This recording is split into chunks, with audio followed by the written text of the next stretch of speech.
10 লাখ টাকা দিয়ে নাকি একটা মেয়ের জীবনের দাম দিচ্ছে। মেয়েটি তো আর ফিরে আসবে না। ওর নামে যদি আপনারা কিছু করতে চান করতে পারেন, যা টাকা লাগবে আমি দেব। হ্যাঁ, আমরা 10 লক্ষ টাকা তো দিতেই পারি পরিবারকে। ভাই ধামা চাপার দেওয়ারও একটা জিনিস থাকে, বা ধামা চাপা দেওয়ারও একটা মানে একটা কি বলবো, একটা সময় থাকে, ঠিক আছে? এই টাইমে যদি ভোটটা হতো, সত্যি বলো তো, এই টাইমে যদি ভোটটা হতো, আমি কোনো রাজনৈতিক পার্টির বিরুদ্ধে যাচ্ছি না। আমি জানি এই ভিডিওটা বানানোর পরে অনেক রাজনৈতিক পার্টি আমাকে হয়তো ঘর থেকে তুলেও নিয়ে চলে যেতে পারে, লাল বাজার থেকে থানা থেকে পুলিশ চলে আসতে পারে ভাই। বাট আমি বিরুদ্ধে বলবো। অনেক দিন চুপ ছিলাম, কেউ কেউ ভাববে যে অনেক ইউটিউবারই তো অনেক কথাই বললো। ভাই আমি ইউটিউবার না, আমি বড় সড়ো ইউটিউবার না, আমার কোনো মনিটাইজ চ্যানেল না, আমি ইনকাম করি না। বাট আমার বলার কর্তব্য, আমি বলবো। এতে কারোর যদি কিছু খারাপ লাগে তাতে আমার বাল ছেড়ে গেল। জানি এই ভিডিওতে একটুখানি বাজে স্ল্যাং ভাষা আমি ইউজ করব, তো প্লিজ কেউ কিছু মনে করো না। একটা মেয়ের জীবনকে সে 10 লাখ টাকা দিয়ে দাম দিচ্ছে কি না, এরকম তো অনেক আসামি থাকে, অনেক কিছুই হয়। তো পরিবারকে আমি 10 লাখ টাকা দিয়ে দেবো, কি আছে ভাই? 10 লাখ টাকা দিলে কি মেয়েটা ফিরে চলে আসবে? আর তার একটা বাবা, যে বাবাটা তার মেয়েকে হারিয়েছে, সেই মেয়েটা কি চলে আসবে? বা 10 লাখ টাকা দিলে কি দোষীরা শাস্তি পেয়ে যাবে? আমরা 10 লাখ টাকা কেন, পুরো ভারতবাসী মিলে আমি আপনাকে 10 কোটি টাকা দেবো। আমরা আপনাকে 10 কোটি টাকা দেবো, আপনি পদত্যাগ করে যান, দোষীরা এমনি সামনে চলে আসবে। আসলে 10 লাখ টাকার যেটা দেওয়ার কথা বলা হয়েছে, সেটা আসলে টাকা খাইয়েছে, আর সেই টাকাটা পরিবারকে দিচ্ছে, যাতে এই ব্যাপারটা পুরোটা ধামা চাপা পড়ে যায়। আর এরপরে এই ব্যাপারটা নিয়ে যাতে আর কেউ কোনো কথা বলতে না পারে। আর আমি হ্যাটস অফ করতে চাই দিদির বাবাকে, যে বলেছে না আমার টাকা লাগবে না, আমি দোষীদের শাস্তি পেয়ে দেখতে চাই। সত্যি কথা, একটা মেয়ের জীবনকে 10 লাখ টাকা দিয়ে আপনি বিচার করছেন, সে মেয়েটা তো ফিরে আসবে না। আর দোষীদের শাস্তিটা আগে দিন, তারপরে 10 লাখ টাকা দেওয়ার কথা বলবেন।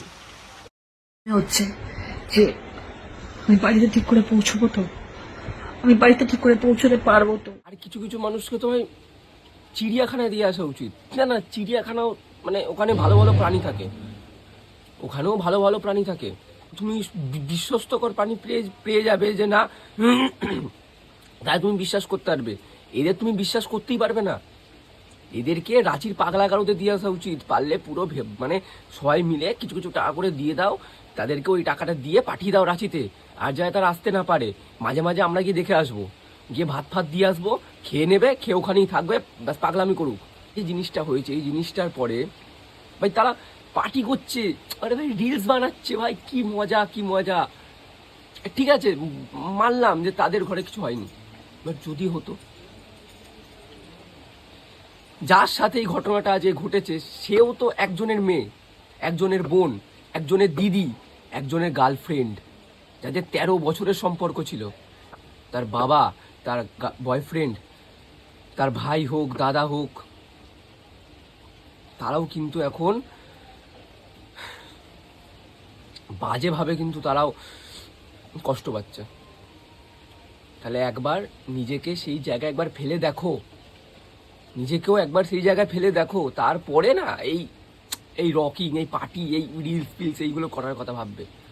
আমাদের কি, যখন তাদেরকে বলা হচ্ছে জানিস ভাই এই হয়েছে সেই হয়েছে, তো আবার খুব খারাপ লাগছে জানিস তো। আমরাও ভাবছি আন্দোলনে নামবো, আন্দোলনে নেমে কি হবে, সে তো সেমই কেস হবে, কি হবে, এরকম কোনো ভূক্ষেপই নেই। বাট এটা যদি তাদের পরিবারের মধ্যে কোনো মা বোনের সঙ্গে হতো, তখন তোদের কেমন লাগতো? খারাপ লাগতো কি? খারাপ লাগতো। তখন তো তোরা পুলিশ, সিবিআই, এই সেই সবার কাছে ছুটতিস, কেন কি এটা তাদের পরিবারের সঙ্গে হয়েছে। আর সেই মেয়েটা তাদের পরিবারের না।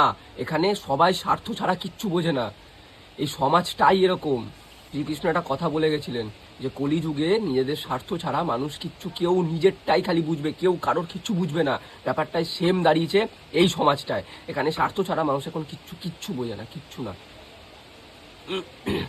আর রচনা ব্যানার্জি, মানে আপনাকে তো নমস্কার বলছি, এইরকম অ্যাক্টিংটা যদি আপনি মানে আমাদের সিনেমায় করতেন, মানে একদম পুরো সুপার ডুপার হিট হয়ে যেত। কেন হবে বলুন তো, এটা কেন হবে? এইখানে এতটা অ্যাক্টিং করার কি দরকার? আর ব্যাকগ্রাউন্ডে শাঁখের আওয়াজ চালিয়ে শাঁখটা বাজায় কে ভাই, কে?